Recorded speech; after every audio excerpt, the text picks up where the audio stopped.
안녕하세요. 홍프로 스포츠입니다. 적중하신 가족방분들 모두 축하드립니다. 홍프로 가족방에서 모든 경기, 언오버 및 핸디캡, 최종 조합 공유해드리고 있습니다. 적중률 높은 홍프로 가족방은 고정 댓글에 있는 링크로 문의해 주시기 바랍니다. 10월 18일 국내 축구 및 일본 축구 5경기 분석 시작하겠습니다. 첫 번째로 포항 스틸러스 대 수원FC 경기 알아보겠습니다. 먼저 포항은 정규 시즌 마지막 3경기에서 승점 7점을 획득하며 상위 스플릿에 진출했다. 연패가 길어진 상황에서 광주에 추격이 있었기에 하위 스플릿 추락도 가능했는데 박태하 감독과 선수들이 원하는 결과를 냈다. 부상자가 많았던 수비 라인에서는 전민광과 이규백, 이태석 등이 역할을 해냈고 오베르단의 수비 보호도 좋았다. 홈에서 맞이할 스플릿 라운드 첫 경기에서는 빠른 윙어들을 앞세워 공격적으로 임할 것이다. 이어서 수원은 무승이 길었지만 시즌 중반 승점 관리를 잘했기에 상위 스플릿으로 왔다.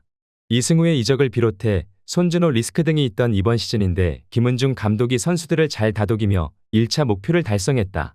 그러나 안데르손을 제외한 선수들의 최근 부진이 길어진 것은 사실이다. 수원은 이재원과 윤빛가람 등이 중원에 나서 수비 상황에서 최종 수비와 간격을 최대한 좁힐 것이다. 그러나 역습으로 포항의 골문을 열 선수가 없는 점이 아쉽다. 완델손과 홍윤상, 김인성과 정재희 등이 특유의 스피드를 앞세운 돌파로 원정팀 수비를 몰아칠 포항이 승리할 것이다. 포항 스틸러스 승리를 추천합니다. 두 번째로 광주FC 대 대구FC 경기 알아보겠습니다. 먼저 광주는 스플릿 라운드로 오기 전 마지막 경기에서 서울에 승리했다. 가브리엘과 아사니 등 외인 공격수들이 벤치에서 교체로 들어갔지만 허율이 골을 터뜨렸고 이건희의 활약도 좋았다. 워낙 전술적인 강점이 있는 이정효 감독이 다양한 전술 변화로 팀의 안정감 있는 승리를 이끌었다. 이어서 대구는 잔류할 수 있는 9위지만 최하위와 승점 6점 차에 불과하다. 그래도 지난 전북전에서 선제 2골을 지키지 못하며 역전을 당했었지만 인저리 타임에 박세진의 골로 승리하며 승점 3점을 따냈기에 잔류권으로 올라왔다. 단 안정적인 순위권 유지를 위해서는 원정에서 최소 승점 1점은 필요하다. 역습 능력이 좋은 세징야와 정치인, 이탈로 등을 앞세울 것이고 전체적으로 수비 위주 경기를 할 것으로 보인다. 대구는 세징야와 바셀루스, 이탈로 등이 전방 압박을 통해 상대의 빌드업 플레이를 방해하려 할 것이다. 그러나 광주는 정호연과 박태준 등 리그에서 볼 간수를 가장 잘하는 중앙 미드필더진이 있기에 상대의 의도대로 경기가 흐르지 않게 할 수 있을 것이다. 아사니와 이희균의 침투로 상대 수비를 흔들 광주가 승리할 것이다. 광주FC 승리를 추천합니다. 영상은 잘 보고 계신가요? 핸디, 언오버 및 최종 조합 공유받아 보실 수 있는 가족방 입장 방법 알려드리겠습니다. 첫 번째로 영상 하단의 댓글을 클릭해 주세요. 두 번째로 댓글에 링크를 클릭해 주세요. 마지막으로 채팅 참여하기 후 메시지 주시고 답장 기다려 주시면 됩니다. 나가기 하시면 가족방 입장시켜 드릴 수 없습니다. 언제든 편하게 문의 주시기 바랍니다. 세 번째로 가와사키 대 간바 오사카 경기 알아보겠습니다. 먼저 가와사키는 지난주 끝난 리그컵에서 니가타에 연패하며 탈락했다. 아챔이 남아있긴 하지만 최근 수년간 일본을 지배했던 팀임을 감안하면 아쉬운 성적이다. 때문에 남은 리그 일정에서 최선을 다해 유종의 미를 거두려 할 것이다. 리그에서는 최근 2경기에서 마치다 원정 4골을 비롯해 9골을 폭발하는 등 분위기가 좋았고 이 경기를 통해 3연승에 도전한다.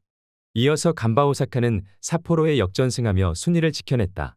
또 3위인 마치다와 승점 6점 차기에 남은 일정에서 아챔 엘리트 진출을 노릴 것이다. 그간 탄탄한 수비에도 득점이 안 나오며 고전했었는데 휴식기 이전 마지막 경기에서 멀티골을 터뜨린 우사미를 앞세워 승리했고 이사와 야마다 등이 공격 전개에 잘 참여했다.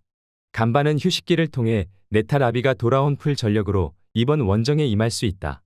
다완과 네타라비가 중원에 나서 가와사키의 공세를 저지할 것이고 나카타니가 에리슨을 경기 내내 그림자처럼 마크할 간바가 원정에서 중요한 승점 1점을 챙길 수 있을 것이다.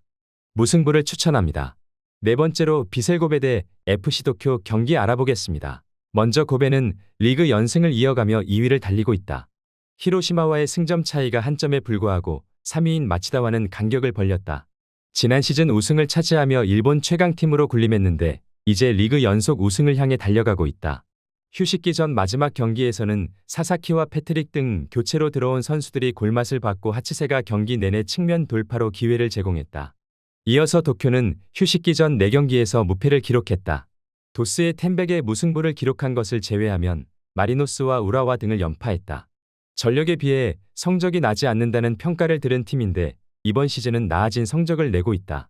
이 경기는 최고의 흐름을 보여주는 고베를 원정에서 만나기에 수비 위주로 경기에 나설 것으로 보인다.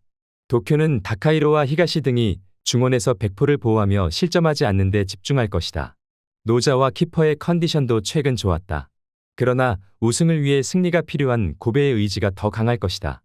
이데구치와 오기하라가 중원에서 점차 주도권을 잡을 것이고 오사코 유야가 문전 침투로 해결할 고베가 연승을 이어갈 수 있을 것이다.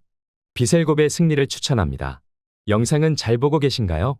핸디, 언오버 및 최종 조합 공유받아 보실 수 있는 가족방 입장 방법 알려드리겠습니다. 첫 번째로 영상 하단의 댓글을 클릭해 주세요. 두 번째로 댓글에 링크를 클릭해 주세요. 마지막으로 채팅 참여하기 후 메시지 주시고 답장 기다려 주시면 됩니다. 나가기 하시면 가족방 입장 시켜드릴 수 없습니다. 언제든 편하게 문의 주시기 바랍니다. 다섯 번째로 요코하마 마리노스 대 니가타 경기 알아보겠습니다. 먼저 마리노스는 지난주 끝난 리그컵 준결승에서 합계 3대4로 나고야에 패하며 결승에 가지 못했다. 진출했다면 결승 상대가 될 니가타 상대로 홈에서 기선 제압을 노릴 수 있었기에 아쉬운 나고야전이었다. 그래도 니시무라와 우에나카 등이 골을 터뜨렸고 마테우스 얀과 에우베르의 측면 경기력도 좋았다. 이 경기는 잘하는 홈이기에 더 공격적으로 승부를 볼 것으로 보인다. 이어서 니가타는 리그에서 나고야 원정을 시작으로 4연패 중이다. 그 기간 최소 실점이 3.1 정도로 부진한 경기로 연패했다. 그러나 A매치 휴식기 기간 있었던 리그컵 준결승에서 난적 가와사키를 연파하며 결승에 진출했다. 승격된 지 2시즌 만에 우승 트로피를 들어올릴 기회를 잡았다. 니가타는 리그컵 결승 진출과는 별개로 리그에서 안정적인 잔류를 위한 승점이 필요하다. 때문에 피츠제럴드와 토마스 덩 등 중앙 수비를 비롯해 후지와라와 아키야마 등이 수비에 집중할 것이다. 그러나 라인을 내리고 나설 상대를 맞아서도 로페즈의 집중력 있는 한 방을 기대할 수 있고 에우베르가 측면을 휘저을 홈팀이 결과를 낼 것이다. 요코하마 마리노스 승리를 추천합니다.